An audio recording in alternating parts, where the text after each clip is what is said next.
to the Friday, December 27th, 2019 edition of the Clemson Dubcast.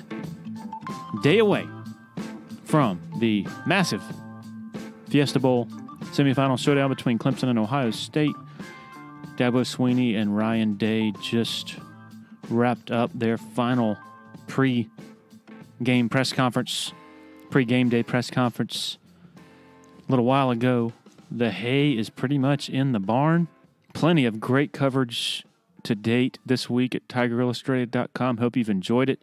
Story on T. Higgins' mother, all the stuff she's overcome in her life. Also the awesome recollections from Michael Kelly recounting his courtship of Jeff Scott from the very beginning to the very end. And then, of course, Tyler Grisham with some fantastic reflections on the leadership of Dabo Swinney and how much he has meant to him as he prepares for his upcoming new job as the receivers coach, replacing Jeff Scott. So if you're not a TigerIllustrated.com subscriber and you like the sound of those types of stories, go ahead and subscribe.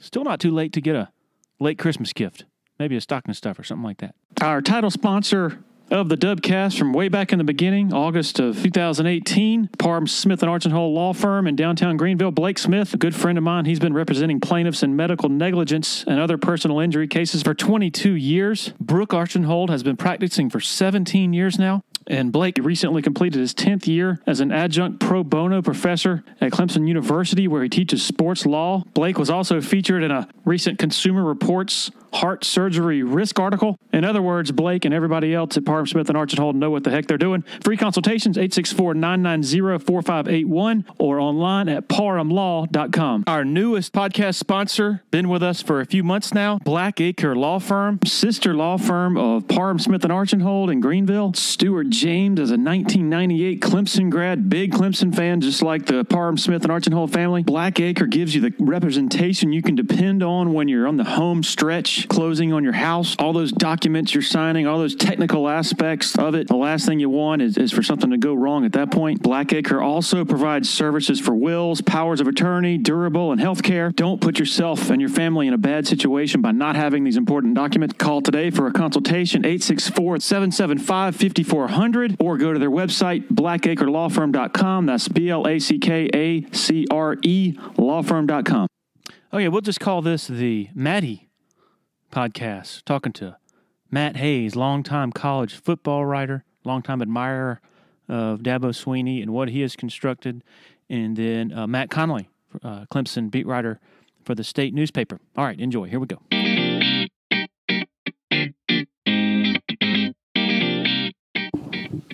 Okay, joined by Matt Hayes, longtime national college football writer, Bleacher Report. You got your own radio show in Jacksonville. I used to work in Augusta, and you worked for the Jacksonville Florida Times Union. Billy Morse. We can talk crap about him now, can't we? Yeah, we can. He's out of the business, I believe. But I remember, I tell people this, like when I go to speak to like Rotary clubs or Clemson Booster Club people who for some reason want to hear me talk, and I tell them the anecdote of when I, years ago when I was at the Augusta Chronicle, when I would see the writers who are covering Florida and Spurrier, there's this jealousy, like, wow, that must be like so much freaking fun. Because you get to cover Spurrier and a great team. And a big-time team, and Spurrier. And when Tennessee and Philip Fulmer came to town, it's like, man. And then Bobby Bowden in Florida State, when they played at Clemson, it's like, what must that be like? And so I tell them, like, I know you guys savor this, I savor it, but for different reasons. Like, this is like being around Clemson. Like, this is history being made. Oh, yeah, it's golden age right here, man. Oh, yeah. So it's cool. But that's what our... I bet you could sit here for 3 hours and tell Spurrier stories. Oh, yeah. Did you cover him from the beginning? No, I got there. My first year covering him was... I was covering the Jaguars before then, the initial startup of the Jaguars before they played a season. And then I moved to the Gators in 95. So that was the first year. And then I stopped. I left that after the 99 season, right before the beginning of the 2000 season, went to Sporting News. Okay. So I remember in 2015 getting ready, I believe, for the Orange Bowl, Clemson versus Oklahoma. I think I interviewed you for an article at that time, just sort of trying to get impressions from national voices about, hey, what do you think of this program, this Dabo in Clemson? And I remember you being decidedly like impressed, and whereas some other voices were like, yeah, not sure about this guy still, this might just be like a flash in the pan. You were more convinced that, I've always been big on Dabo. Always. Yeah. I just think, all you got to do is talk to Dabo, and he, number one, he's genuine, okay? And I always say this too, players, especially young, impressionable players, 18, 19, 20-year-olds, they can tell genuine from fake. And I don't think we give kids nearly enough credit for that. They can tell genuine from fake. He's a genuine dude. And, I know he gets a lot of grief for saying, why would you pay these guys? They get scholarship, XYZ. He truly believes that. He's not just towing the company line. He's not just saying that because, he's a guy he's gone through it before, so why shouldn't they have to go through it? And no, he genuinely believes that part of the college experience is the grind of getting through it. And I've said this for I don't know how long. I'm not even talking about sports. College to me really, Larry, it's not so much what you learn, it's can you live on your own for 4 or 5 years, and can you make it, and can you thrive? And that's what I think college is. And then you throw sports in there, and then you got it way more on top of what you usually do. I have a lot of respect for football players that go through that experience, okay, of living on their own, doing their own laundry, making their own meals, getting up on their own, having to get up on their own, knowing they have to get up on their own, taking tests, going home, studying, going to practice, going to games, going on road trips, and needing tutors because you're missing classes. I got a ton of respect for kids that do that. And the problem is I think most of America, 95% of America, doesn't have respect for them. They think these kids are given everything handed to them, and they're not. These guys are busting their ass all the time, and people don't get that. It's hard to be a student athlete, and I think that's the thing. That's the one thing that I think that disappoints me more than anything about college football, college basketball, college athletes in general. People don't understand how much they grind and how hard it is. And I think Dabo appreciates that grind, and I think he wants players to feel that because in the end, you're going to be grinding in the real world. And there's a lot bigger consequences from that grind in the real world than there is when you're playing college football. It's almost like a military experience. Sure. Right? Sure. Like as far as the schedule and learning to be on your own 2 feet for the first time. And he does get a lot of heat. And there's really this kind of groupthink among sort of the national voices of you have to be in support of paying players. And I think his position gets twisted or has been twisted into him just being totally against any more modernization of the scholarship, where he's actually come out and said, look, I think what we did 5 or 6 years ago with the stipends. Yeah, the stipends, allowing the families to, a couple of grand or whatever to go to travel stuff. Travel stuff. He's like, that's awesome. We need to do more. Right. So he's pretty liberal on that front. Right. And what I really sort of respect on his opinion is that he says that it should all be tied to graduation. Right. And I don't really see how, even if you disagree with him philosophically, how you somebody can't respect that position. Right.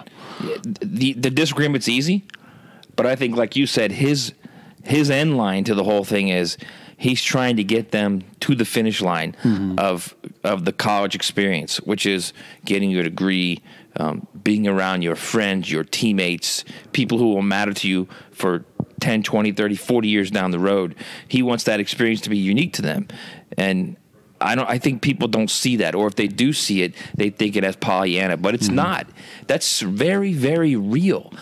I still have friends from college. You still have friends from college, people that you can rely on, people that you call and you laugh with, and hey, I need help, and they'll help you. And I think there's value to that. Yeah. So I think he's trying to get them to that finish line. I also will say this to you. I think there's also big value in the idea of, okay, we don't have to pay them, but let's let them use their name, image, and likeness and make money off their name, image, and likeness. I'm okay with that. And I know there's a lot of different pitfalls of that. And what about A? And what about B? And what about C? We can do that forever, no matter what you do. Yeah. At some point, you just got to set it up, because there are too many guys. I mean, how much money do you think Trevor Lawrence can make with a Prel endorsement? Yeah. You know, some kind of shampoo endorsement, Head and Shoulders shampoo endorsement. I mean, the money is there, and I just think I think it's a smart thing to do, to allow these guys to have that experience, because in the end, it's really a business decision too. You're showing them the world as, here, this is the world you're going into. You better learn how to deal with it, because you're not going to allow them to deal with agents. You're not going to allow them to deal with the financial advisors. They have to sit down with their family and say, here's what I want to do. Let's do this. Let's do X, Y, and Z. And I don't feel as bad about the Trevor Lawrences who can't make millions of dollars right now off of a shampoo, because they're headed for certain riches. The stories that bother me are very high profile college player who's not necessarily an NFL player, doesn't get a sniff in the NFL. Right. Ben Boulware. Right. For example, that dude was like front and center for the Clemson team in 2015 and 16. Doesn't cut it in the NFL, too small, too slow, whatever.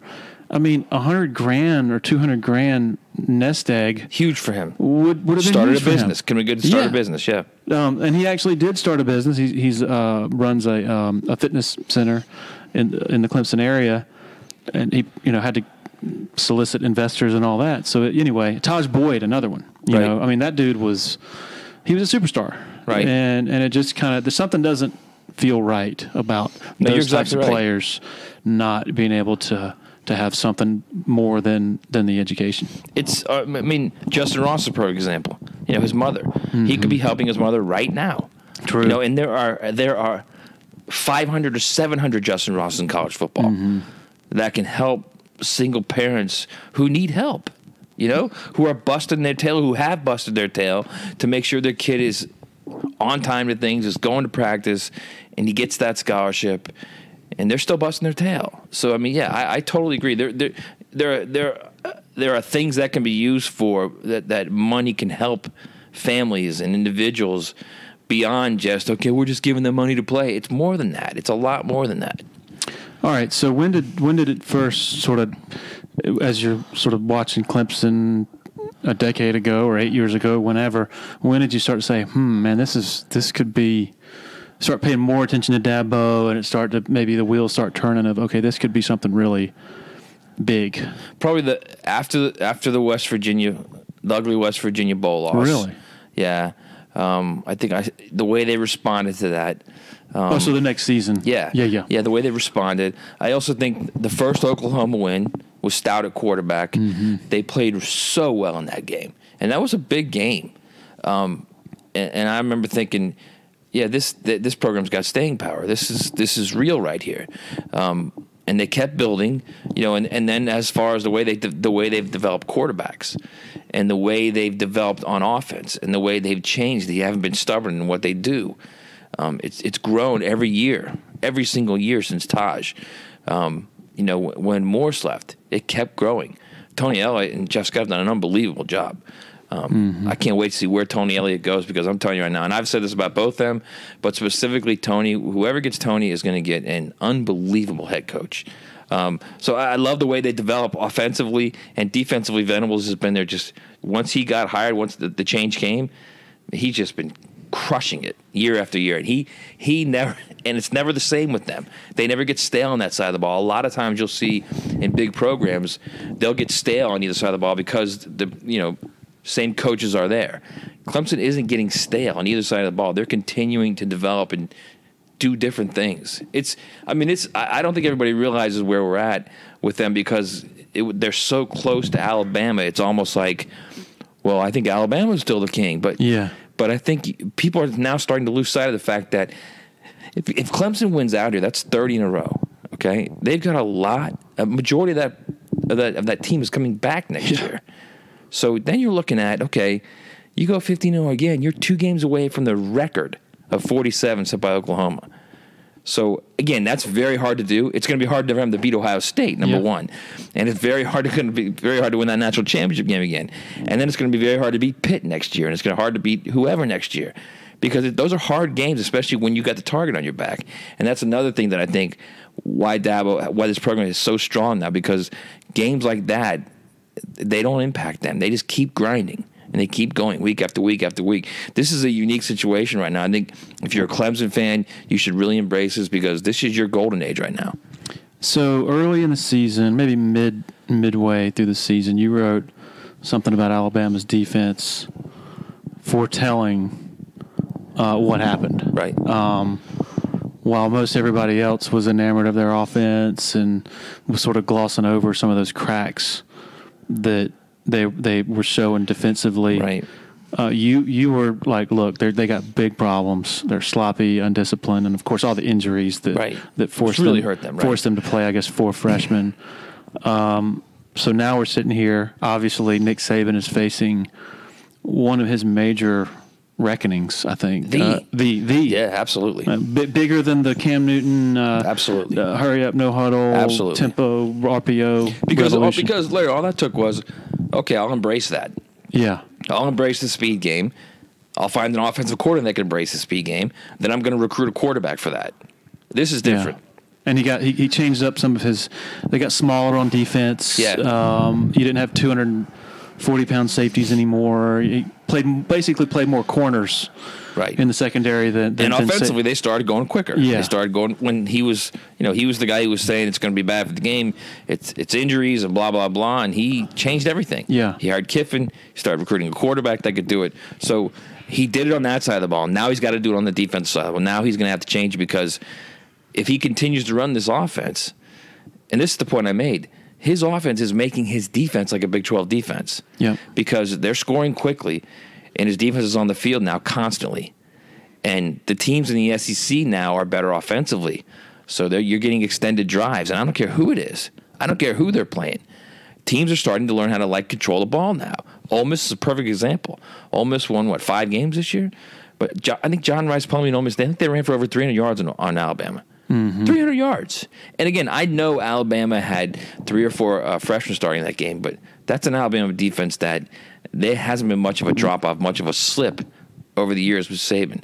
So I think it's a combination of things. I think he's got to learn to adjust that tempo offense to where they might have slowed down a little bit, but do you do that at the risk of, pulling back on offense and pulling back on the stars you got? Now, it's going to change next year because Tua's going to go. I mean, we think he will. We think Tua leaves.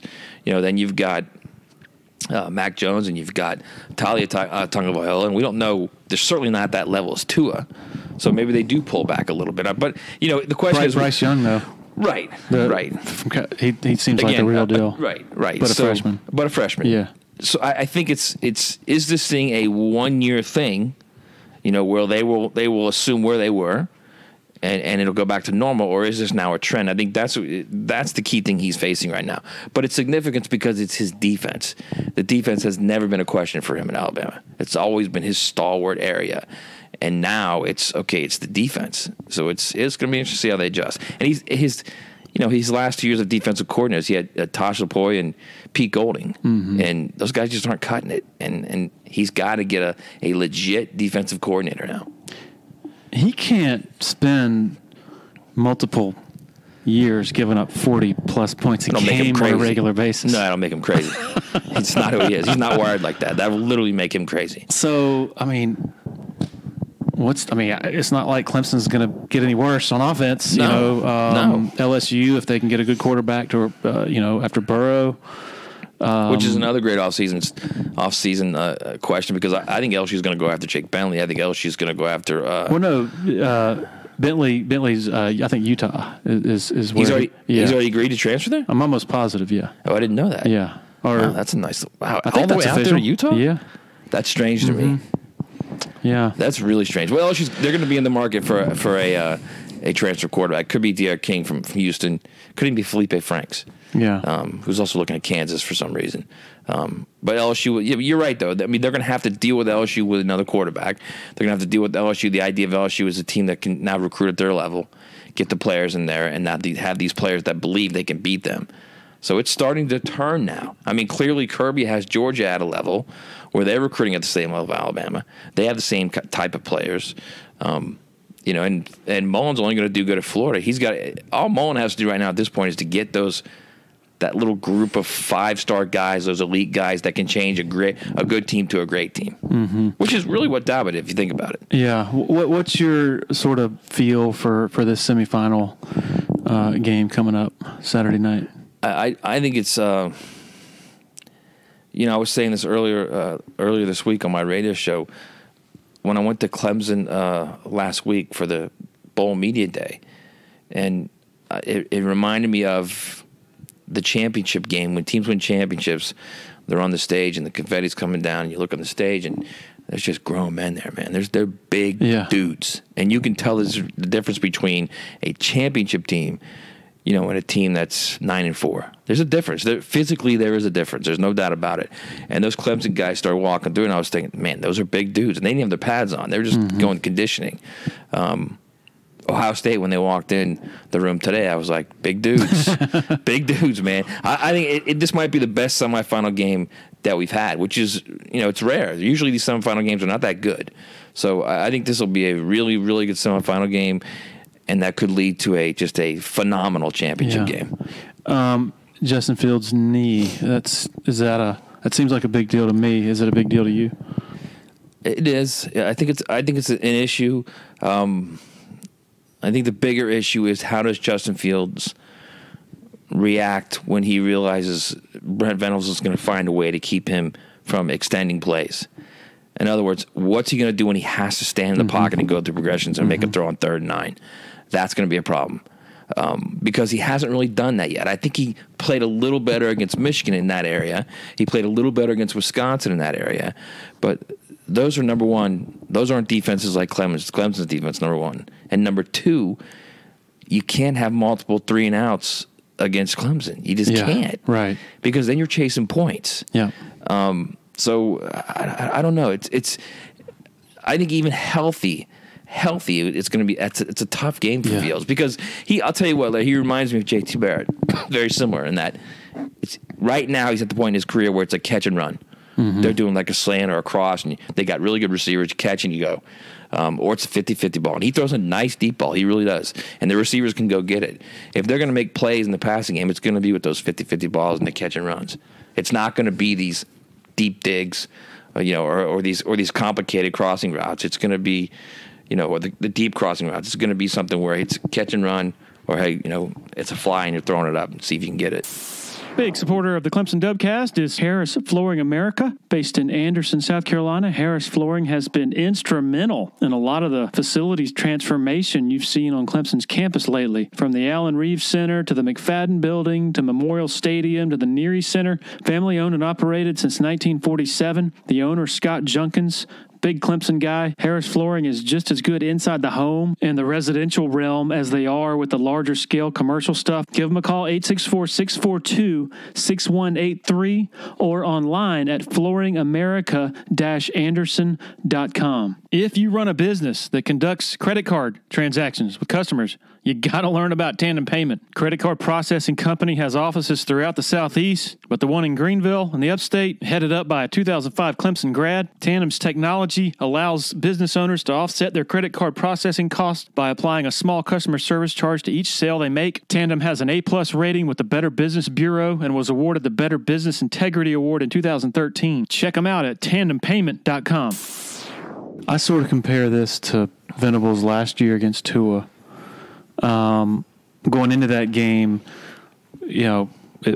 nobody was talking about any of his weaknesses because you hadn't really seen them, Right. But boy, they really locked in, at least from what I gathered from them after the game. He was sort of a one-read quarterback. If you take away the RPOs and you take away that first read, he really didn't know what to do. Didn't really go through his progressions that well. I sort of see the same thing in Fields in that his decision-making, he's not going through many progressions that I can see, and he's not fast as a decision-maker. And to me, at least, Boy, that's right in Venable's wheelhouse. Right. Right. But sort of a slower processing quarterback, even though he's a very good quarterback, maybe even great. I just don't have Fields in the same category or at the same level as Burrow and Lawrence. Oh, not even close. It's just not even close. He's, if you watch him play, he leaves clean pockets. Yeah. Because I think he gets nervous. He doesn't move in pockets as well as you would see with like Trevor does or like Joe Burrow does. He doesn't move by himself time as much. So he's young. He's just a young quarterback, and that just comes with playing more and learning more of the game. And I think people are way too enamored with his 40 touchdowns and 1 interception to realize he's a very young quarterback. And he's played really, really well. There's no doubt about it. But I think it's the level of competition right now is gonna be a little bit shocking to him, to what he's been used to. And everybody, I always say that pressure is the great equalizer when it comes to quarterbacks. They all adjust to it differently, but most of them who adjust to it the right way will win games. Some of them who don't will struggle at some point. I mean, Joe Burrow is a perfect example. He's a guy that pressure does not bother that kid. It's like Trevor. Pressure does not bother him. I don't think Justin's there yet. I think he will get there. I think he's a really good quarterback. He will get there. I just don't think he's there yet. The one concern, I think, the biggest concern from Clemson's side is Ohio State has a really physical offensive line, particularly on the interior.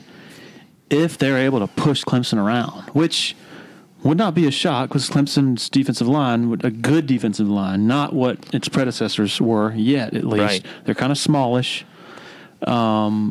If that happens and Dobbins gets loose through the A-gap on a regular basis, then things can start to break down, because then you got to bring guys up. And then they're just throwing 50-50 balls. And and they're good on the outside. They can go get those balls. So what do you think about that matchup? I think you're exactly right. That's how Ohio State's going to win the game if they win it. It's going to be because they can run the ball and they can force Clemson to commit more guys to the box, which means you're leaving the outside open. And they have receivers that can win those 50-50 balls. They can win on the outside. And that's what Ohio State does. That's how they've won in the Big Ten. They've been able to run the ball, which forces defense to like creep, and then all of a sudden you just throw it over the top. And the 50-50 balls have been very, very successful for that team. And like I said, he throws a nice deep ball. Very catchable. He knows where to put it. Ohio State's DBs, very good. Okuda, Sean Wade, Arnett, and then Fuller at safety. They're probably not what Ohio State's DBs were 3 years ago when these teams met, because you had Malik Hooker, Garyon Conley, and Lattimore, but they're still as good as it gets in college football. Do you think that's going to be they're going to present Clemson with, they're going to make it hard on Clemson's receivers? You think? Sure. I think they'll make it harder. Yeah. I don't know if it's a hard stop hard. I think Ohio State's better in the secondary because they can get pressure. That D-line's really good. And when you can get pressure, you can limit the amount of seconds those guys have to cover. It's a lot easier to be back there. I don't care who you are back there. You could have 4 Deion Sanders back there. If you're protecting, that cornerback's getting beat. Because there's not a cornerback on the planet right now that can stop a double move. It just doesn't happen. There's none in the NFL. It doesn't happen. You can't stop a double move. So more times than not, the advantage is for the offense right now, not only in the way the game's called by officials, but just in the concepts of the passing game in general. The advantage is for the offense. So if Clemson can protect, and Clemson's strength is their offensive line, and I think, to me, Larry, that was the biggest thing about that championship game last year, how well Clemson's offensive line just dominated that game, especially in pass pro. Yeah. So I think if they can protect, I don't care what Ohio State's secondary is doing, they're going to get beat. Not only are they going to get beat because if the matchup favors them, but then you look at the players out there with Higgins and Ross. I mean, those are two really, really difficult matchups for anyone. And you're so right about last year, because this time last year, Quinnen Williams was like Chase Young. Right, as far as just this freak, unblockable force. Yep. And I went into that game. I actually picked Alabama because I'm like, I don't know how they're going to protect. And Raekwon Davis, all those guys, and Fernie Jennings. Yeah. And then most of the first half, Clemson's just stoned those guys. And Saban was sitting back But then he had no choice. Then he starts bringing pressure, and that's when the floodgates open because he's bringing more guys, and then you're leaving your DBs out in one-on-one coverage. I have a theory. I think I mentioned it to you either yesterday or when you were in Clemson. Traditionally winning a national championship, you say you got to be great on defense and you got to run the ball, and it has completely changed, in my opinion, to you got to throw and catch the ball. But the teams that do that best, I'm just thinking back, like when's the last time that the national champion in the championship game just gashed the other team with the run, and you felt like that was probably Ohio State with Ezekiel Elliott. With Zeke, yeah. Yeah, so I was just going over the numbers of the last 4 national champions in the championship game. Clemson ran for 135 last year, so Alabama ran for 184 against Georgia in Atlanta. Clemson in 16 ran for 91 in Tampa. That's it? 91 yards, 42 carries for 91 yards. Wow. Some sack yards in there because Deshaun, he got sacked a few times. Wow. Then Bama 15 against Clemson with Derrick Henry ran for 138. And so interesting. It just seems to me that when you have, it's about elite quarterbacks and elite receivers, and that's why I would say Clemson and LSU are the two. That's what I think it's gonna be for that reason. Fields and his receivers not at that level, but who knows? Maybe we could be sitting here looking back saying, running the ball actually does matter if Ohio State pushes them around. Well, I mean, you got 2 really good running backs in this game too. I think Etienne, everybody just forgets about him. Hey, he's a hell of a back, man. Just a hell of a back. He's going to be a great NFL player. And I think people just forget about him because there's so much in the Clemson passing game. Mm-hmm. But I will agree with you. In big games like this, Larry, I usually say best quarterback wins because that's usually what happens. Typically, that's what will happen. And I think even in the playoff, that's what happens. Because if you look, even if you think of games that were surprises to you, like when Ohio State beat Alabama, Cardinal Jones was the better quarterback on the field that day than Blake Sims. For sure. He was the better quarterback. Yeah. So usually you're going to get best quarterback wins. And that's, I mean, I usually that in those cases, I'm surprised when it's a shock to me actually when best quarterback doesn't win in those big games. Yeah. Justin Fields has been getting most of the dual threat, treatment. You got to be careful about him with his legs. Trevor Lawrence he's a dual threat quarterback. He can run it. And my suspicion is that Clemson, their offensive staff, every year it seems, does such a great job of methodically building the playbook and not doing what they don't have to do. Right. And then come November, come December playoff time, when Deshaun was there, you saw them unleash him come playoff time with his legs, right, and open up a whole new element of their offense. And I suspect that's what we're going to see with Trevor Lawrence running more, which makes them, when you got that with the zone read and Etienne going one way, Trevor the other, and then those receivers, it's just seems almost impossible to stop. Do you see that too as him being enough of a run? No, he's not Deshaun, but enough of a runner to where that could be the sort of what breaks Ohio State's back theoretically. Right. Just that element. Sure. I mean, I think the element is definitely there. I also think that, the NFL scouts that listen to your podcast are cringing right now when they hear you say run. Why in the world would you run with it? Yeah. No, but I agree with you. I think, and he's a lot more powerful, I think, than people think. I was talking about when I saw him last week doing conditioning. He's gotten a lot bigger, and I'm not sure people realize that. I was talking to Joey, their strength guy, Joey Batson. Yes, great dude. Yeah, talking to him today, and he said he's gained probably 22 pounds since he's riding to school, and he doesn't have much body fat. So he said the worry with them is when you have body fat, it kind of absorbs blows. But when you don't have a lot of body fat like him, you can't absorb those blows. So him running, that's an issue then. Yeah. But to your point, he's absolutely deceptively fast. He's got that long stride, like Deshaun, and he's also a guy that's very tough. Very tough, and he's athletic. So, I would think there's no doubt that in specific spots they're going to run with him. How do you see this game going right now? I think it's one way, though. I think it's going to be a classic down to the wire. or I think Clemson's going to blow them out. Mm-hmm. Because I think if Clemson figures out how to pass pro, I think Ohio State's in big trouble, and I keep seeing like this replay of the Alabama championship game last year, where Clemson figured out how to pass pro quickly, and that immediately had Alabama on its heels on defense, and then once you figured out. As a defense, Clemson as a defense, which it did. It took them a quarter and a half. They figured it out.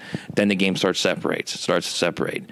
So, yeah, I could see that. Now, if Ohio State consistently gets a pass rush, then I see a 33-31 game. If they don't, I see like a 38-21 game.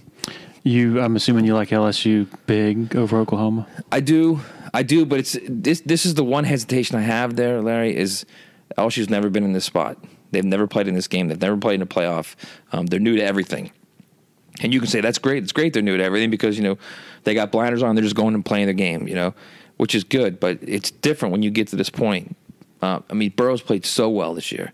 He in every big game, he has just played lights out. So I think he will play lights out. But the problem with Oklahoma is if you struggle on offense for any period, 4 minutes of the game, 6 minutes of the game, 8 minutes of the game, you're going to fall behind, and then you got to play catch up. So and you're going to be playing catch up in a big game. So then you got to figure out how are these guys going to react? How are the players going to react? So I would think LSU is going to win, but you never know. And if indeed Clemson and LSU emerge, what do you think? An unbelievable game. If they both play their A games, and they both win in the semis. It'll be a game that we'll be saying could be the best championship game that we've ever seen in college football, potentially. Yeah, potentially. Ridiculous. We were this time last year, Clemson, Alabama. We were saying, "Holy crap!" Similar, right? Just the gobs of talent, the NFL talent, and here we are again. It's a really cool time in college football history to have these elite teams with all this talent. Hilaire's injury seems really big. Hamstring, man. He hasn't practiced all week. He has not practiced all week. And that's another thing, we were talking about, if they get behind, like he's a big deal for that offense. Big. He converts a lot of third downs for them, not only in the run game, but in the pass game as well. Then you're talking about putting two freshmen back there. And both of those guys have had problems holding on to the ball. So that's, you cannot turn the ball over in a game of this magnitude. Yeah. So if he can't play, that's a big loss for them. All right, Matt Hayes, man, thank you for joining me, and really appreciate it. It's going to be a fun one Saturday night. It's like we just started this thing 2 minutes ago. It went by quick, man. That's good conversation. Thanks, Larry. Thank you, sir. Over the year we've been doing the Dubcast, we've developed a great relationship with the folks over at the Abernathy Boutique Hotel. In addition to being a great meeting spot for our interviews we conduct with local personalities, it's also a fantastic place to stay. The Abernathy is rolling out a loyalty savings program for 2019. After your third stay, you'll automatically be rewarded with an exclusive offer that can be applied to future reservations for the remainder of the year. 15% off rooms, 15% off food and beverage at Taps Bar and Cafe. Learn more at theabernathy.com. Quick word about Uptown Realty LLC, headed up by Patrick Enzer, former sports writer who decided to get into the real estate game. Uptown Realty, locally owned and operated out of Sumter, but they serve the Eastern Midlands and PD area with the buying and selling of homes, commercial properties, and land. They also offer affordable new housing in the mid-130,000s from a local custom builder. Patrick is the sole owner and broker in charge. Grew up in Anderson, going to Clemson games, been in Sumter for 15 years, loyal Tiger Illustrated subscriber, loyal Dubcast listener. Website is uptownrealtysc.com. Okay, now we're going to transition to Matt Connolly of The State. This one was recorded a few days ago on Christmas Eve in the media hospitality room at a poker table. So that's a first. All right, here we go. All right, joined by Matt Connolly. We are sitting here. I wish I could. This is one of the few times I wish this could actually be a video podcast, because we're sitting here at a poker table in the hospitality room, drinking a beverage. And it's Christmas Eve. It is. I guess your work is done for the day? Yes, I worked very, very long day today, starting around, 8 a.m. or so, and finally wrapping up here around 6 or so. So it's been a long day. Nobody's feeling sorry for you. Not at all. Not how I envision always spending Christmas Eve, though, necessarily. This is the one exception in which the average person probably does have some sympathy that for people who are having to leave their families for Christmas. Yeah, it's been hard. Lots of FaceTiming and that kind of stuff, and it's only been about 24 hours, and my daughter's already saying, "When you coming home?" So tough time, but yeah, not many people feeling sorry for us, like you said. So move on and get through it and have fun while we're here. I don't know when I'm going to release this. I was thinking maybe Thursday morning, but right now, the biggest, I guess, news of the day, if you want to call it that, is Justin Fields' knee. Him, saying he's 85%. He's not where he wanted to be. There are two camps, I guess. One side is like, oh, it's gamesmanship. He's sandbagging. It's all this conspiracy thing. And then the other side is, which I'm a part of, is he's a forthright dude, it seems like. Right. And he's just telling the truth. Yeah, I haven't been around him a ton. I talked to him some at the College Football Awards show, I guess a couple weeks ago, but talking with some of the Ohio State people, it sounds like he's always been pretty honest and open about those kind of things. And they seem to think that, he's a guy that's going to tell the truth and is legit. So, yeah, it sounds like he's not 100% right now and probably won't be come Saturday. If anything, if there is any sandbagging going on, I would lean toward the sandbagging of 85% being way too, that he's hurt more than maybe he's letting on. Yeah, I mean, and if it was me, I probably wouldn't say anything. I'd probably say, I'm 100%, I'm ready to go, just to make sure that I'm not giving anybody any ideas to go after my knee or try to take any shots or anything like that. So the fact that he was open and saying that, I think there's definitely something there. It's a big deal. Yeah, it is. I mean, he's so good with his mobility. I don't know, like Trevor in some ways. I mean, he's not the passer Trevor is or anything like that, but just that dual threat ability to kind of, he can take off whenever and make plays in the running game and extend plays and that kind of stuff is a big part of his game. And so I think, yeah, you're right, it's a big deal. So what were some of your other, I guess, takeaways? We visited with the coordinators, not including Jeff Scott. I guess one topic is it's awfully weird seeing just Venables and Tony Elliott up there. It's sort of a reminder that change is afoot with Clemson, with Jeff headed to South Florida. What's your take on that? Yeah, and Tony even said it's a little weird, kind of not having Jeff here after they've done this for so many years together. And so, he said it's a great run that we've had, and it has been. I mean, those two, I think there were a lot of question marks, and I wasn't covering Clemson at the time, but I wondered too when Chad Morris left, how is this going to continue? Are they going to be able to keep that same level of success offensively? And they've been even better. I mean, it's just crazy the success that they've had. So I think for Clemson, I think Tony does a great job, calling plays, game planning, doing all of that stuff. I know Jeff helps with that as well, but I think they'll be fine in that aspect. But I do think losing Jeff as a recruiter, he's so good and has so many ties in Florida and does a great job relating. And if he wants a receiver, he's going to get them most of the 9 out of 10 times. So I think that will hurt them some, losing him in recruiting.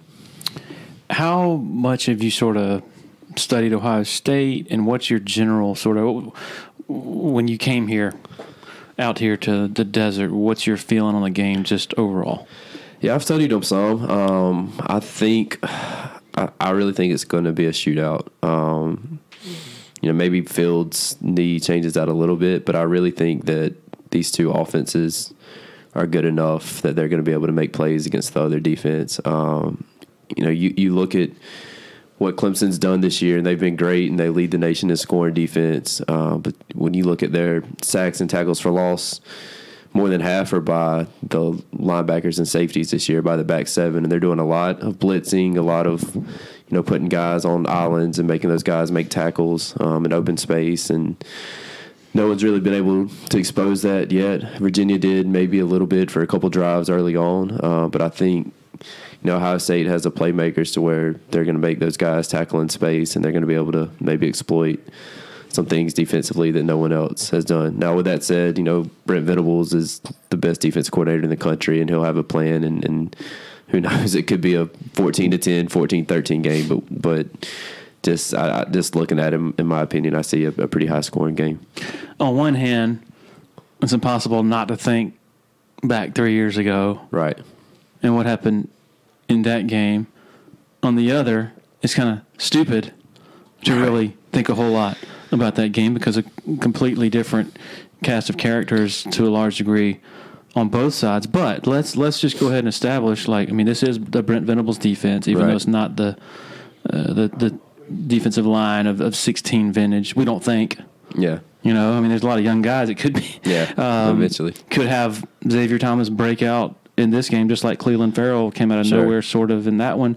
But let's just establish, in your opinion, going into that matchup, you think there were far fewer weapons that Clemson had to worry about in that one on Ohio State's offense compared to now? Yeah, I talked to Tanner Muse about that some today, and he said their game plan going into that game was pretty much stop Curtis Samuel at all costs, and that was really the only guy that really scared them. Weber was a good running back, but I think overall, really, they just keyed in on Samuel and kind of said he's not going to beat us, and Ohio State didn't really have anyone else that could. So, I think with Dobbins and Fields, and really Dobbins, Weber was a good running back, but I think he's so good. He reminds me of Travis, just the way he's so hard to bring down. He runs through trash, is how Kayvon Wallace described it, is this: you try to arm tackle him and he just breaks it and gets 7, 8, 9 yards. And so I think they're going to have to not sell out, but put a big effort into stopping him. And I think Fields is good enough that he can make some plays in the passing game when those guys get one-on-one opportunities. So are you among the group that thinks Clemson's biggest question is still, just like it was entering the season, the defensive line? Are they going to be able to hold up? Yeah, I think that's part of it. They've been good. They've been better, I think, than a lot of people thought. But Xavier Thomas hasn't had a sack since mid-September, I think. He's got 2 this year. As a whole, I think Clemson's defensive line, I was counting it up today, has 17 and a half sacks just on the defensive line, and Chase Young got 16 and a half by himself. And it's just, they haven't had that pass rusher that I think we all thought they were going to have going into the year with Xavier. He was an All-American preseason in some, and I know the injury slowed him down. It was a big part of it. And I also think the coaching staff kind of told us before the year, we didn't, I know I didn't believe everything that they said, but a lot of it was, he's really battling for a starting spot. Justin Foster and Logan Rudolph are right there, and he's kind of 1A, 1B, 1C with those guys. I think everyone just assumed after the freshman year he had going into the season, he'd kind of break out and have a really solid year. And Brent Venables said today that they've been really pleased with him. They feel like he's played well, even if his stats aren't showing it, but he hasn't been really that dominant pass rusher that I think some people thought he would be. It's interesting because over the summer, we did a top 25 ranking of Clemson's players. I ranked at number 3. Yeah. I thought he was like All-America, right, quality type player.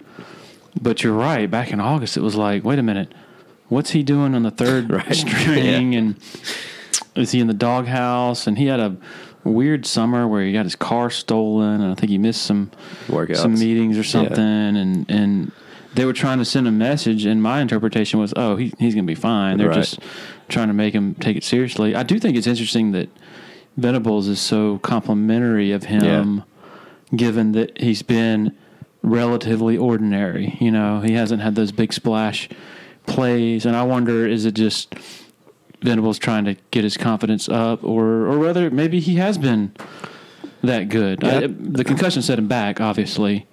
Because before the concussion was right when that same week, we asked about Xavier, and Dabo said that he has a lot of production points, like big plays, but he doesn't get winning grades because he's not where he's supposed to be. But Dabo was anticipating him taking that next step over the second half of the season, but then that was set back by the concussion. I just haven't. When I watch him closely, I just don't see him He's just sort of there. Yeah. Is that fair? Yeah, I think so. I mean, you saw that North Carolina play, that last play of the game against North Carolina. He made that play. I mean, he was basically stopped 3 guys at one time, and you just said, holy cow. I mean, this is what you kind of expect from him to do, and this is what he's going to be the rest of the year. And then it just hasn't happened, and I think the concussion was a big part of it. I mean, when you have a concussion to the point where you're missing 3 games, and Venable said today 4 or 5 weeks of practice, it's a pretty big deal, I think. And so I think, Xavier talking to him last week said that he feels like he's just now really kind of getting back to where he feels really good, full strength. As far as conditioning, there's when you're missing all that practice time and you can't run or do any of that stuff, conditioning, getting back in shape, all that kind of stuff has to come too. So, and he said, the biggest player or the best players make their best plays in the biggest games, and I think that's something for sure that he's wanting to do is kind of have an impact. And there were comparisons. I guess he was kind of in some ways supposed to be Chase Young this year, and I think he still has a chance to be later on in his career. I mean, I think.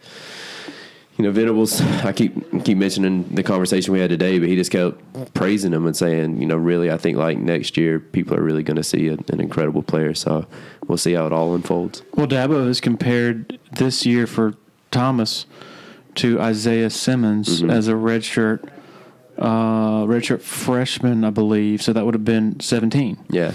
When he made some plays and you saw some flashes, but he just wasn't where he should have been.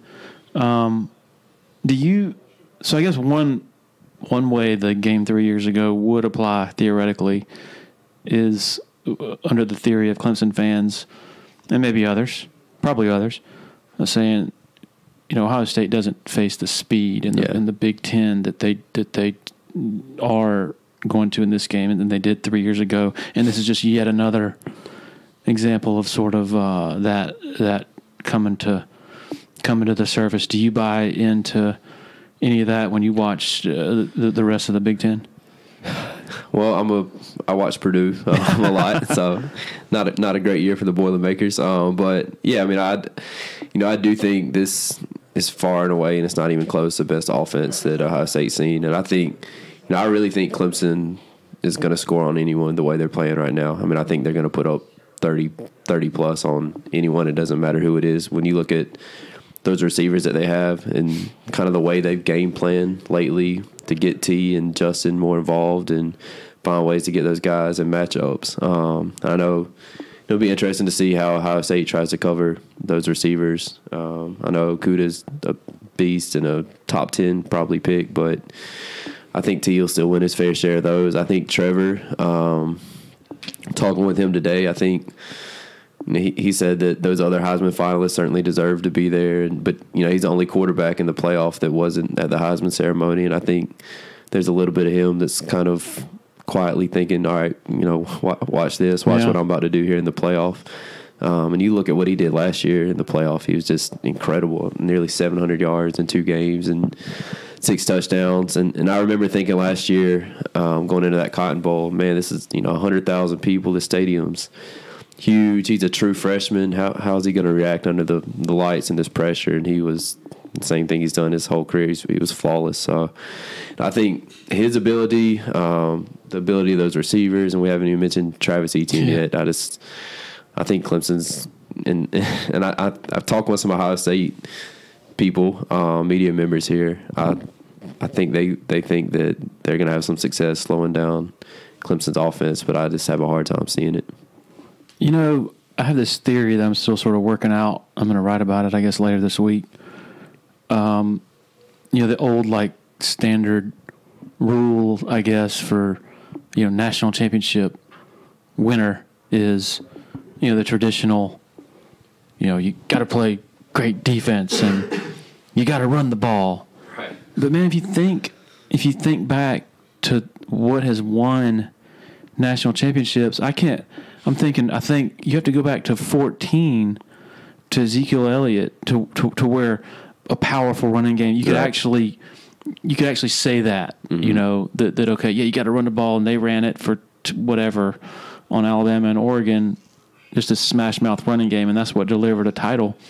But every championship game since then is throwing and catching. Yeah.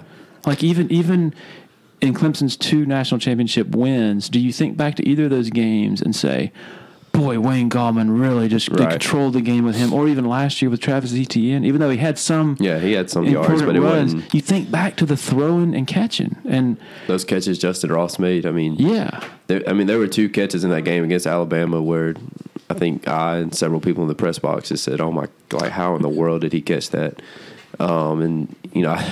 I think he's kind of ready to break out too. He's kind of not had.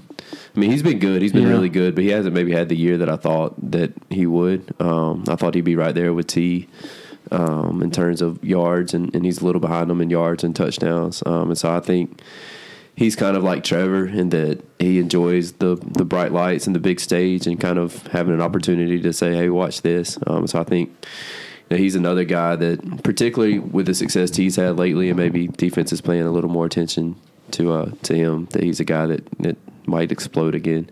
It was also interesting.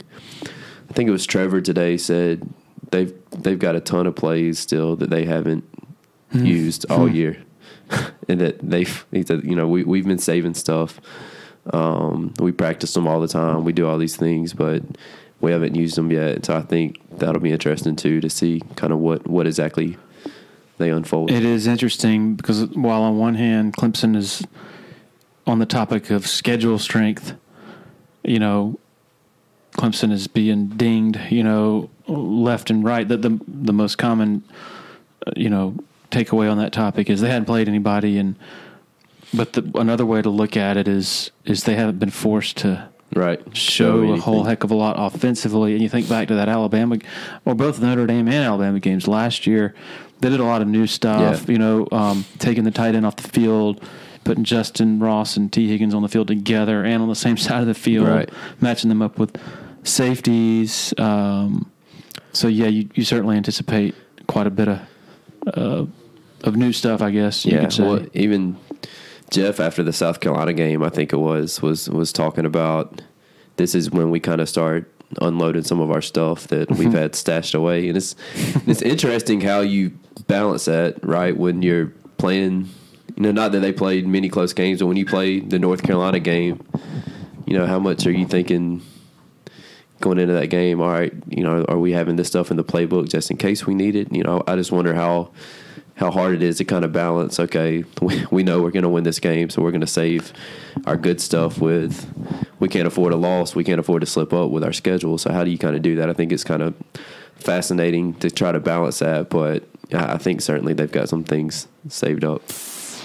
Great friend of the Clemson Dubcast and winner of the Clemson Area Chamber of Commerce Business of the Year Award, Founders Federal Credit Union. If you've been to a sporting event in Clemson, you've probably heard about Founders already. They are the official credit union partner of the Clemson Tigers, and all Clemson faculty, staff, and students are eligible for membership, as well as IPTAY members. Matt Gross is a proud Clemson alum and the vice president for the Clemson market for Founders Federal Credit Union. Membership at Founders has many benefits: great rates on loans and savings products, advice on investments and insurance products, and even a Clemson debit card available for any Founders member with a checking account. Founders Federal Credit Union is federally insured by the NCUA. If you're in Clemson, stop by and see Matt and his staff, 680 Old Greenville Highway, Suite 300, right next to the Walmart Neighborhood Market.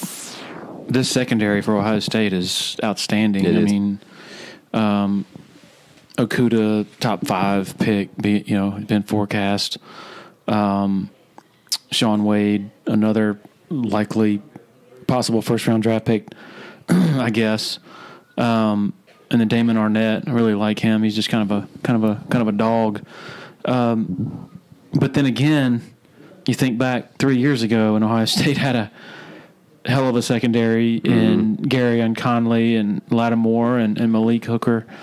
Does it even matter with these receivers? So that's what Tony was saying today. He was like, comparing the two teams, how do you compare them? And he said, well, the defensive line this year is way better than that 2016. He said it's not just Chase Young. They've got several guys that – he said that 2016 D-line was good, but it was young, and so this is a little different, kind of like Clemson's maybe this year. But he said, you look at that secondary that year, and you mentioned those guys. I mean, Lattimore is one of the best cornerbacks in the NFL right now. Hooker was a first-round pick. They lots of talent on that secondary as well. And I think I'm trying to think back. I think early on that game, I think Deshaun threw a pick. He threw 2 picks. Yeah, threw a couple picks early, and they were playing well, but the defense played so well that it didn't matter. And so Ohio State didn't run a play in Clemson territory. That was my one thing I remember about. Oh, I'm sorry, in the red zone. In the red zone. They got inside the 20 one time and jumped off sides. So they didn't run a play in the red zone that entire game. But yeah, Clemson's defense was so good that it really didn't matter. And so, I think the secondaries are probably pretty similar. I mean, that 2016 secondary was really, really good. And, it's interesting to go back and watch that game over again because it's been a long time, and you sort of have these notions in your head of, I did at least, like, oh, Clemson just carved them up, right. Carved that secondary up. But it really wasn't the case. They zeroed in on one DB, Denzel Ward, against Mike Williams, and he just abused him on like maybe 3 big plays. Yeah. And then otherwise it was just run game, Deshaun, running and then capitalizing. I think that was a play C.J. Fuller had was that the wheel route? He called in the end zone. I wasn't even talking about, I was talking about, I thought the game was pretty much over until that point, but I'm not sure who was covering Fuller on that play. Yeah, I was just trying to think back. I know that was one of the plays that stuck out in my head. But yeah, I mean, they didn't have a ton,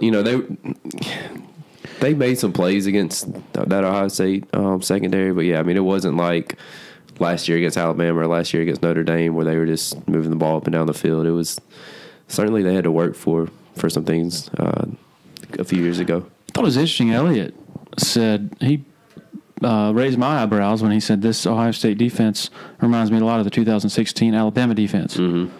Whereas I'm like, I was over there for that as well. I hold that Alabama defense up there is one of the best in college football history. Yeah. I mean, and it speaks to how great Clemson's offense was that year that they managed to go up and down the field in the second half and put up 35 points in that game. But I mean, that surprised me because again, that's a lofty compliment. Yeah, it's funny because when he said that, my first thought was, man, that defense was great. That's a heck of a compliment. And then my next thought was, wait, Clemson scored a lot of points and had a lot of success against that. I remember, going into that game, I'm like, this might be the best defense I've ever seen in Alabama, just at how great they were on the defensive line and linebacker with Reuben Foster and all those dudes, and then Micah Fitzpatrick. And some fans take that as a sort of an offense, after Clemson puts up 35, they say, yeah, what happened to that best defense? I thought you said they were the best. Well, I'm like, I still believe that. But that's a compliment to Clemson's offense that they were able to do what they did. Yeah. That game was, I mean, both those first 2 national title games were just crazy games. But, yeah, that was crazy. It'd be fun to go back and watch that one, too. I haven't done that in a while. Do you ever, when you get so caught up in the day-to-day, you're doing your work and do you sit back and pinch yourself sometimes? Do you take time to sort of savor, like, wow, this is this is a routine thing, you know, Clemson going to the playoff and it's going to continue after the recruiting class they just signed. What do you pinch yourself? I do, yeah. I mean, just growing up, this is what I always thought it'd be awesome to go cover all these big games and travel around all these games and kind of watch college football for a living and find a way to get paid doing it. It's been awesome. I mean, I had never been to Phoenix before. I'd never seen, mountains like this and gone hiking on stuff like this. I'd never been to California before last year. I mean, it's been a lot of fun to go to all these different stadiums. I'd never been to New Orleans. I've been to a lot of different places just covering college football, and instead of paying a ton of money to do it and, all of that kind of stuff, get paid to do it and kind of get to enjoy it. And it's a dream job in a lot of ways. We mentioned the family stuff earlier. It makes it hard sometimes being gone and stuff, but really it's kind of crazy to just think, a lot of ways living the dream, kind of doing what I always wanted to do. I just think back to like the great juggernauts in college football history, like the Miami Hurricanes teams and Nebraska and Alabama, and you're thinking, wow, what must it be like to be able to be witness to that and cover it? And now here, And these quarterbacks, too, I mean, going from Deshaun to Trevor is just like, and Deshaun probably should have won a Heisman, and Trevor still has a chance to win one.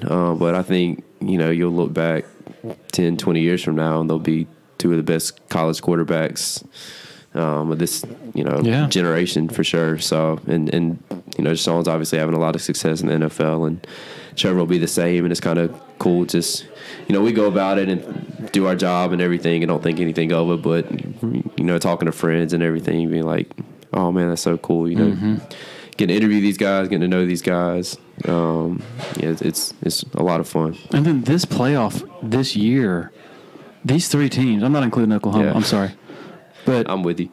Three just ridiculously talented teams. LSU, just that story with Burrow and how smart their offense is and how hard they are to defend. And this is a great sort of slice of time in college football history.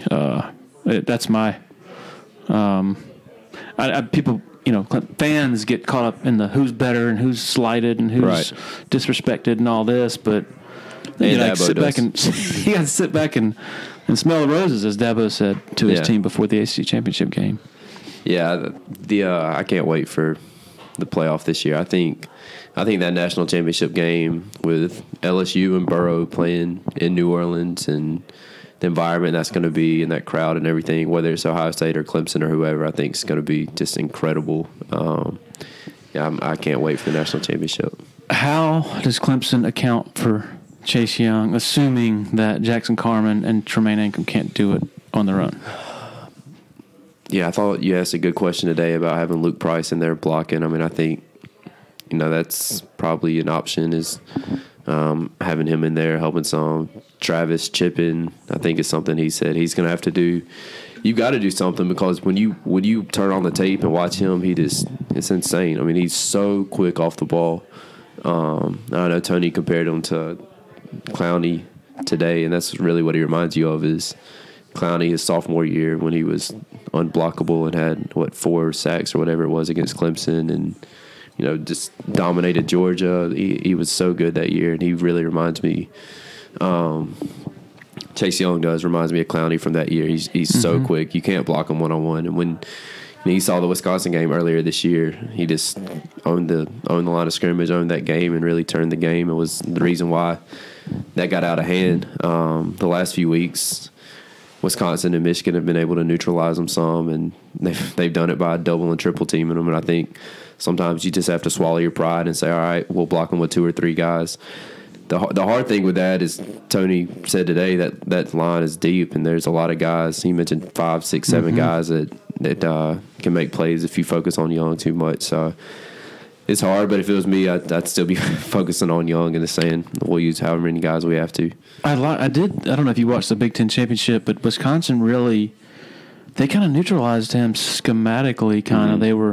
They involved their quarterback more in the running game. He actually had some success running it, which he hadn't had previously. Right. And they did a lot of horizontal stuff, either running away from him or sort of reading him and sort of just making him sort of flat-footed a little bit in the first half, at least, of that game.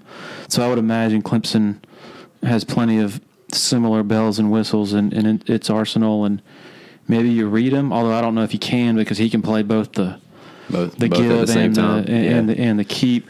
But in the ETN, we're going to see how far he really has come. And pass blocking. Since that North Carolina game when he really embarrassed himself. And this is a whole different animal from what he was facing against those North Carolina linebackers. Yeah, I mean, Surratt's, a good linebacker, but he's not anything like they're going to see consistently, I don't think, in this game from so many different guys. So, yeah, that's the one thing that we've talked about since really he got on campus with Travis is pass blocking. I mean, that's been the one thing when he was a freshman that kept him off the field more. It's been the one thing they challenged him going into last year to get better, and he made some improvement, and then they challenged him again this year, and you've kind of seen him slowly get better and better. But we'll see how much better he is now for sure. He's going to need to play well to kind of give Trevor a chance on some of those blitzes. You don't see Galloway being thrown into that grease, do you? I'm interested to see how they use him if they do. I think Like, I think the gap between him and the next best tight end on the team, when he's fully there, ready to go, been training and everything, is pretty sizable. But Tony made it pretty clear today that he doesn't feel like he's ready to. I mean, he said, he hadn't played football in 13 weeks. There's a difference between practice and games. He's not in game shape and all this kind of stuff, and I thought kind of tempered expectations a little bit to say, look, he's not a guy that's going to come out and have 8 catches for 100 yards or whatever in this game. But I wouldn't be surprised if they use him some, maybe, try to get him in a matchup disadvantage in the passing game. I mean, I do think as a receiving threat, he's far and away their best option at tight end. But we haven't seen him play in, more than a year, so we'll kind of see. But the thing is, okay, so if he is not an option blocking, which he's not, I'd be shocked if he is. Elliott was like, he's come a long way, and he really is. He's like a Jordan Leggett type from a blocking perspective. So but we haven't really seen him in. Right, I don't think Elliott was sandbagging there. I could be wrong, but so if he is not a guy you trust to block, and you want him as a receiving threat, why? You have receivers who can block on the outs, on the perimeter, and downfield, and they're pretty good receivers. Yeah, my thing all year has been, why is Clemson not going more forward wide when you look at the guys they have at receiver? And I think Frank Ladson's another guy that I wouldn't be surprised if he comes up with a couple big plays or so.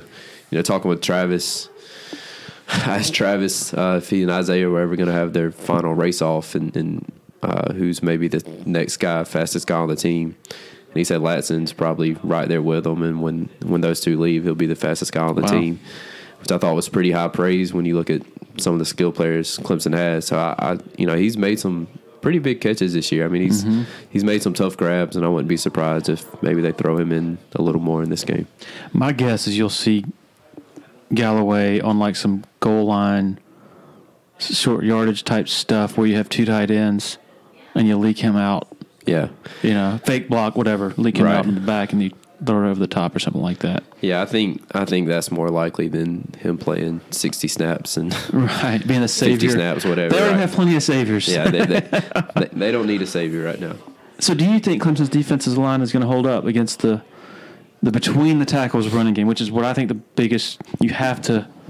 Venables really underscored that today. He's like, you know what, you can have all these different blitzes and all that. He said, but it comes down to holding up physically at the line of scrimmage. If Dobbins is slicing through the A gap, then that opens up a whole host of other problems because you're having to bring guys up to help against the run, and then you can have better matchups in the passing game. Do you think Clemson's going to be able to hold up physically against that offensive line? To be honest, I have my doubts that's going to be something they're going to be able to do consistently. But with that, and that's kind of what I pointed out earlier, some things that I think that Ohio State can expose with maybe other teams having, as far as having to blitz more and that kind of stuff.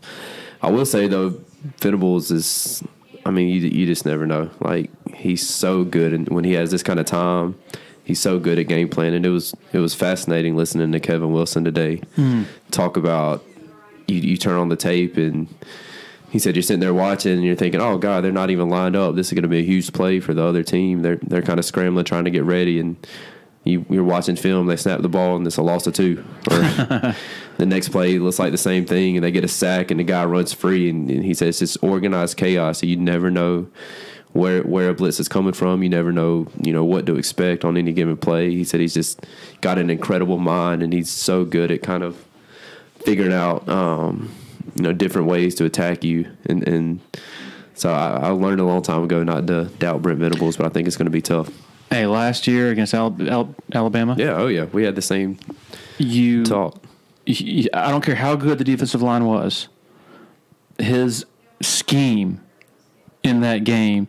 Tua was lost. He was going into that confused. game. Nobody was saying much about. I don't know. Tua might have some trouble.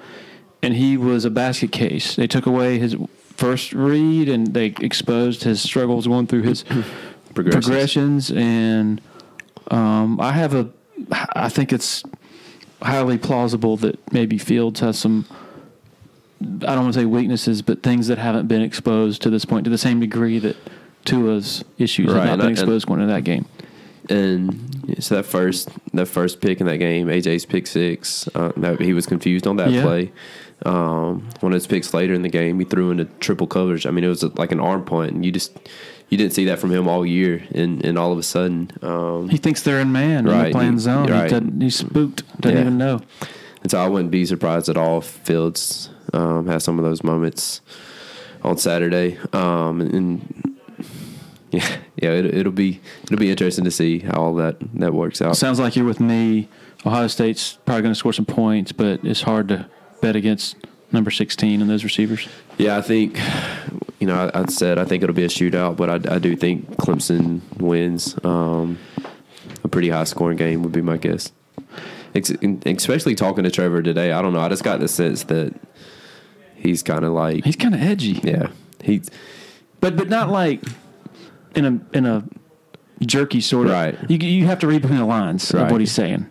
Yeah, he made it clear, and he said, "I don't want to take away anything from those other guys, and they're all great players and everything. But I'm just really looking forward to the opportunity to show that I belong in that group or something along those lines." And I mean, put yourself in his shoes. Thinking, man, that's probably not what Ohio State wants to hear right now. Put yourself in his shoes. Like, it is disrespectful. 28-0, never lost a college game, 20 touchdowns and no picks. I voted for him third for the Heisman this year. Same here. I had Burrow 1, Chase Young 2. I wanted to put one of those Ohio State guys in, and I thought Young was probably more dominant at his position than anyone else in college football. And then Trevor 3, just because he was so good the second half of the year. And I know, it's a whole year award, and you have to look at that. But my goodness, he was incredible the second half of the year. So if he would have had the first half of the year like the second half, would he have been like the front, If he would have had both? No, I'm saying if you flip-flopped him. I mean, because is the first half of the year that important when it comes to Heisman voting? Like just sort of setting the tone and getting everybody talking about, it's this definitely guy's something. amazing. I still think, though, when you look at Burrow's. Yeah. It's hard to argue against. What do you have, Burrow. 80% or something like that? That's and unbelievable. 48 touchdowns, I think. It's insane. I guess that's it. You're being a good boy, man. You're going to church. That's awesome. Got to FaceTime the kids and doing towards the night before Christmas reading. That's awesome. So, got Are they going to bed right now? Disney evening. No. Oh, okay. Well, thanks for joining us, taking some of your time. Really, really good stuff. And Merry Christmas. And should be fun Saturday night. Same to you and your family. Yeah, thanks for having me. All right. Thanks to the two Matts, Hayes and Connolly, for joining us. Everybody out there, safe travels on your way to and from the Fiesta Bowl. If you're going, if you're not, have a great weekend. Thanks to all of our sponsors, including title sponsor Parham Smith & Arch & Hold Law Firm in downtown Greenville.